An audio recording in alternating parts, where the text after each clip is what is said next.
Hello guys, welcome to today's video, which is Babybel's 2-year update. If you are new here, my name's Leanne, this is Babybel. On this channel we talk about all things mum, baby and toddler related.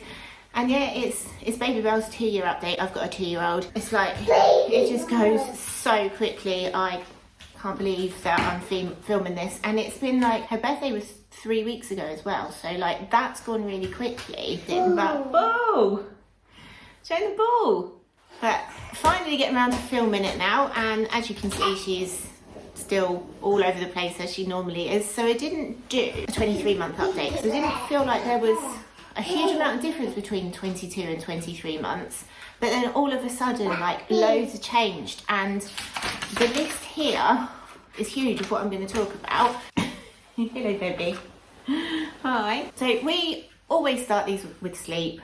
And I was hoping that for this 2-year one, I was going to be like, yeah, sleeping through the night, 7 till 7. No. She does occasionally sleep through the night. I don't know what this is really annoying. She does occasionally sleep through the night, but it seems like we've always got something like there's teething, or there's an illness, or there's some sort of developmental leap going on, like she wants to practice singing songs or talk at us and stuff. And there's been nights where she's just been up loads and loads and loads. Like last night, we've got another cold. I've never suffered with colds this often. I don't know if it's just because she's a toddler and they obviously all get them, or because of like COVID and no one's got an immune system anymore because we're in lockdown for ages. Last night was probably the best night I've had with her for a while. I think she was up like maybe twice, but she was up at 5:30 this morning. So we're filming at, it's 8:30. It's like raining outside. It's dark. I'm literally sat on the window and it's still really dark in here.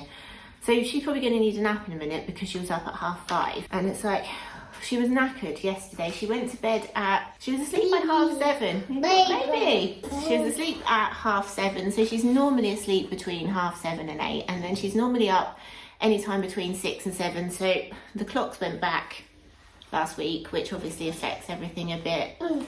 But yeah, sleep, we're still not sleeping through consistently. She has one nap. I don't know what I'm doing today, I'm just really unorganised. She has one nap a day, which I normally cap that at an hour to an hour and 15 minutes. I don't let her sleep any later than 1 o'clock because then she doesn't go to sleep till about 10 at night. So naps are only small, but nighttime sleep is still rubbish. She is like literally a low sleep needs baby, or a low sleep needs toddler now. She always has been. But there's no way I can cut out her naps, because if I was to cut out her nap, she would come and climb on me and go to sleep at about 4 o'clock, and then bedtime would be like tomorrow. So that's sleep. I was hoping for, like, you know, yes, there is light at the end of the tunnel. They do sleep through. If you've not done it by 1, you're going to do it by 2, but she's still not there consistently. So we carry on being tired. Then we come on to communication. I don't know if Babybel was like late talking. She's making up for that now. Like, she talks in full sentences now. She will say, well, she'll say literally like anything. She can communicate exactly what she wants. I can't always understand what it is that she's saying. Like, if it's a new word I've not heard her say before, I'm like, Mum, can't understand you, babe. Yeah, full sentences. You come and sit down as well. And she tells a story. Like, she'll tell a story now, but she'll tell you it over and over again. So at the moment, she fell over last week and she's got a scab on her knee. And every time she sees it, she's like, oh, fall over again, bang, on the floor. So she knows how she's done it and she's telling us the story of it. Baby's hat. Do you want to put the baby's hat back on? Okay. You do it then? I'll do it then. She'll say please and thank you. So she'll ask for something, more water. I'll go, okay, she'll be like, more water please. So she does, she says please and thank you. When you hand her something, she says thank you. And that's not something that these sleeves are annoying me. That's not something that we've like forced. We don't give stuff to her and say thank you. It's just that when she gives stuff to us, we say thank you. So she's like learned that from us, and it's quite cute hearing her say it. In the last update, she like just started counting, so she could like count the numbers up to 10, like recite them. But now she actually counts things. So she'll count when she goes upstairs and she'll count things out, and she counts up to 12 sometimes. She knows her colours. But in the last week or so, since Halloween, everything's been orange. Everything she sees is orange. Or say, what colour is this, baby? Orange. Is that pink? Pink. Pink. But literally everything is orange. She doesn't know them, but apparently orange is like the in colour at the moment. I'm guessing that's just like the whole autumn Halloween thing. And she narrates everything. So if you're watching TV or you're reading a book or like you're scrolling through TikTok or whatever, she'll just be like, cat, dog, man, bull, like literally telling you exactly what's going on the screen. When we're out on a walk, she'll be pointing everything out as well. And she sees stuff that like we don't even notice. So we were in the car the other day and she was like shouting out, cat, cat. I'm like, where? And there was a PDSA charity shop next to us with like a picture of the outline, the silhouette of a cat and a dog on it. So she just like literally notices everything, which is quite scary because she will copy everything that I do as well. So the other day I was trying on, oh, thank you. Do you want her hat on again? How many times are we going to do this today? I was trying on an outfit and sort of like trying it on, making sure it fitted, and Babybel's there like copying me, and I like scratching my head for a moment just because I had an itchy head, and she's like there scratching her head. I think my phone might be slipping. Hold on a second. She's not afraid to express her opinion, so if she likes something, if she doesn't like something, she'll just like literally tell me. There's no filter as well, so there's no hiding her facial expressions, and if she doesn't want to do something, she's like no. She's got a thing about saying stop it at the moment, so if something's happening that she doesn't like, she's like stop it. I don't actually know where she's got that from. I'm not sure where she's picked it up from, because obviously like they pick most of their phrases and stuff up from you, so she can let us know now like if she's got a tummy ache, or like if her knee hurts, or she's got a headache, which so she's got like that awareness now. And you see a bird, big bird. And she's also really aware as well of like her environment, so she'll tell us when it's dark or when it's raining or when it's windy. She's kind of like not scared of the dark, but she's quite wary of it now. Like she won't go into a room where the light's off. Obviously now that the clocks have gone back, it's like dark at 3 o'clock or whatever ridiculous time it is. And she's like aware of heights as well, whereas before she had, that's our washing machine. That's what that noise is, and I don't know what that big loud bang was, but it sounds like the washing machine's trying to get out of its case. She's also like more aware of heights, so before there was like no fear whatsoever. She'd just like literally stand up on anything and launch herself off, whereas now she's a little bit more aware of it, which is good, because yeah, there was literally no fear before. Obviously I don't want her to have a fear of heights, but I do want her to be aware that if she's standing on something high up or whatever, she does need to know what's going on around her rather than just launching herself off. She still doesn't sit down very much, so she will run around for hours. We went to a wedding a couple of months ago. She just ran around the whole time we were there. Like the other kids sat down playing with toys, eating snacks or whatever. Babybel's just like running around. Been to a couple of parties. She doesn't sit down, she just literally runs around. I don't know where she gets the energy from because she doesn't sleep, but she's into every single like physical activity. She loves running, swimming, football, climbing stuff. She's obsessed with swimming. She talks about that all the time. So we took her swimming. We've got like a swimming pool not far away. It's got like a splash pad and like the little baby pool as well, so you can get in the baby pool and then run around the splash pad. Absolutely loves that. So swimming is like a big thing for her. Randomly she can get herself dressed. Again, this isn't something that we've tried to force. We've always like allowed her to try and get herself dressed, and a couple of weeks ago she got her like all-in-one swimming costume on. It took her ages to do, but I was like really impressed that she'd done it. She can get her socks on. Like we don't do that. Like if we're getting ready to go out somewhere, I won't be like, right, you put your socks on, because it's something that takes about 15 minutes, but she can get her socks on. She can get her t-shirts on. She can get trousers on, and she can quite often get them like on the right legs, but she can't pull them up over her bum at the moment. But like I said, that's not something that we've been like, right, you do. It's just something that we've let her do over the last maybe like year or so. I think we've been doing that. Hello, baby. If she needs to have cowpole, and she's had to have cowpole quite a few times in the last couple of months because of all these leggies, she will like do it herself. And it's like a few months ago, a while ago, like trying to get cowpole into a baby is like, it's like a military operation, whereas now you just hand her the cowpole and she does it herself. And it's like starting to be so independent and like needing us less, which is good in a way. It gives me a bit more time back, but it's sad. It's like my baby is not a baby at all anymore. She's learnt loads of sign language, and we will quite often put Mr. Tumble on. As much as I can't stand that character, he's taught her a lot of sign language. It's really, really good, and she will just be like out and she'll do signs for various things. Babybel, can you do dog? Can you sign dog? Dog. Tiger. Tiger. What about bag? Bag. Yeah, are you clever? People. What about friends? What about friends? Friends. Oh, I can't see her. She's doing friends. She's really aware of like others' emotions all of a sudden, which I don't know when that transition happened, but again, we were at a party a couple of weeks ago and one of the kids was really upset and she was like, and then if I'm not feeling good, like she's aware of it and just all of a sudden just picking up on how others are feeling and just sort of showing like a bit of empathy for it. I did her height and her weight a couple of weeks ago because I needed to get a new car seat for my car, and I was like, I'm not sure if we can get her like an 18 kilo one or we need to go for like the 25 kilo weight limit one because we want it to last rear facing until she's 4. And it did like her height and her weight, and she's over 13 kilos and she's between like the 75th and the 91st centile for weight, and also almost at the 91st centile for height as well.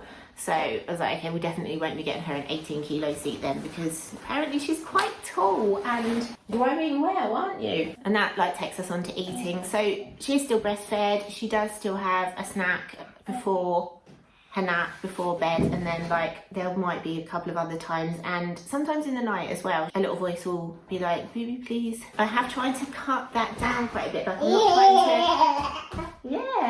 I'm not trying to wean her completely, because I think that needs to be like her choice as well all the time, that I'm still happy to do it. But there'll be times where she'll just be like, more baby. I'm like, yeah, but it's not been long, so you really don't need one. So she is still breastfed, but she is eating. She eats like proper breakfast, lunch, dinner, snacks now, but she's gone through that stage. There seems to be like this fussy stage where they won't eat anything new, and apparently it's like an evolutionary thing where like they're out on their own and they can't just like eat random berries or nuts or whatever that they've not seen before. So there is a lot of stuff that she will eat, but she's not been massively into trying new stuff, and she doesn't like meat at the moment. She's never been big on it. Because I'm a vegetarian, she'll have like the vegetarian options, but she'll choose like corn chicken over normal chicken. And she also goes through stages of only eating to one off of my plate. So we've all got the same dinner. Hers is exactly the same, but she wants to eat off my plate. Sometimes she wants to do it herself off of my plate. Raining, yeah, it is raining. Sometimes she wants to do it herself off of my plate. Sometimes she wants me to feed her. Are you alright up there? You been safe? Doing her favourite thing, climbing. She's on the windowsill.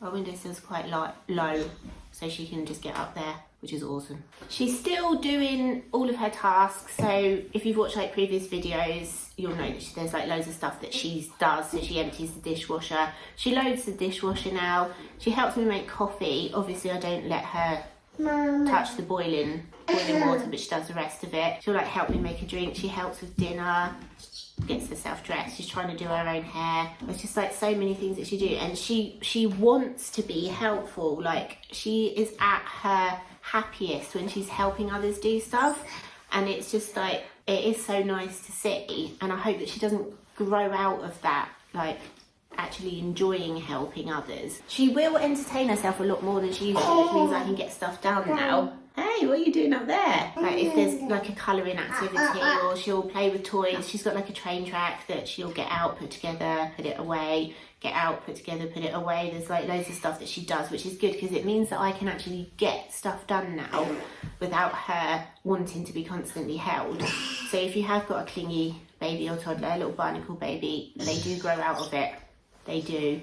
Potty training. So this isn't something that I was like ready to start. I knew that we were going to do it eventually. I thought we'd probably start maybe about 2.5. But we bought a potty a while ago, and it's just sat here in the living room, just over there, out of the camera shot. And one morning she just decided that she wanted to use it. So she's always like coming to the bathroom with us and everything. She, we've not hidden that. But she just started using it. She'll just get up in the morning and she'll just be like, nappy off, take her nappy off and use the potty. So she's not potty trained by any like stretch of the imagination. I wouldn't go out like without her having a nappy on. I wouldn't do it at night time. But this seems to be the least stressful way to do it because she's choosing to do it. We've had a couple of accidents, but that's why we've got the hard flooring and we've rolled the rug up, because then it's easy to clean.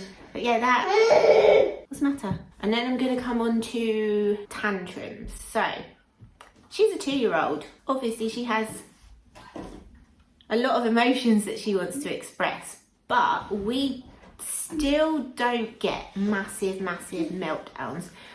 She'll get angry or she'll get frustrated or she'll get upset, but we don't have, I've seen some people sharing things where like their toddlers have like scratched their faces or kicked them in the head. We haven't had that yet, and I think a lot of it is like communication. We talk to her about everything. If there's something that she's upset about, then we'll try and like understand what it is. We give her a lot of choices. She has a lot of choices to try and prevent tantrums. So rather than just being like dragging her upstairs to get dressed or whatever, it's like, right, time to get dressed. What do you want to wear? Do you want mummy to help you? Do you want to do it yourself? And then distraction as well. So if we do get to the stage, what are you doing on that window? Are you being safe? Yeah. If we do get to the stage where she is having a tantrum, distraction works quite well. There's normally something that we can do. What's the matter? Do you need some help? Yeah, distraction. So quite often just like picking her up and chucking her around helps. She is starting to really push boundaries as well, so we are having to be quite firm with that. A lot of the things she will push is bouncing on the sofa and bouncing on the bed, which we say over and over and over again that she's not allowed to do, and then she does it again, so she's just removed from the situation. And a lot of the time I'll be like, okay, right, Babybel, she'll ask to get a toy out, and she'll be like, okay, well you need to put that toy away. She's like, no, we're not getting the other toy out then until you've put that away. So we are putting boundaries in place, and she is really testing them. And there are days when I just think, oh my god, I can't deal with this, like what is this? But I think, can you sit down please? Thank you very much. Testing boundaries happening right now, trying to stand up on the windowsill. So yeah, I have no idea where I'm going with that, because Babybel's doing like live demonstrations of pushing boundaries. That yes, like there are some days where I'm just like, oh my god. But the days when I feel like that are not because she's being more testing, it's because I'm struggling with whatever. So it's like, it really sort of opens your eyes onto like dealing with your own issues as well. Like, why am I so triggered by this today when I wasn't triggered by it yesterday? So that's like a completely different subject. So that's it. That is her 2-year update. I knew this was going to be a long one. I've been filming for like half an hour so far. It has gone so quickly, and she is now a child. She's no way is she a baby anymore, and I am like really lucky that I get to spend as much time with her as I do, because it's amazing to see her develop. I'm hoping to get her into nursery soon, sort of like maybe a couple of mornings a week, just because I think she's starting to need that. She loves playing with other kids. I say playing with other kids, she doesn't really play so much, she just runs around, and we can do that at the park or whatever. Please don't stand up on there. Thank you. Are you demonstrating a little tantrum? Is that what you're doing? What do you need? Can you come and tell me what you need? She's pulled off. That was a mini tantrum. Anyway, yes, I am going to end the video there because, like I said, I've been filming for nearly half an hour and she's starting to get a little bit bored now, which is understandable. So, as usual, we really hope you enjoyed this video and found it useful. If you did, don't forget to leave us a like and a comment and hit that subscribe button. Makes us really happy. It lets YouTube know the videos that are shown to other people. We'll see you next time. Oh, baby, come on. Did I do it without you? Do you want to do it? Do you want to do it? Do you want to do it as well? As usual, we really hope you enjoyed this video and found it useful. If you did, don't forget to leave us a like and a comment and hit that subscribe button. It makes us really happy. It lets YouTube know the videos that are shown to other people. We'll see you next time. Bye. She wanted to be involved.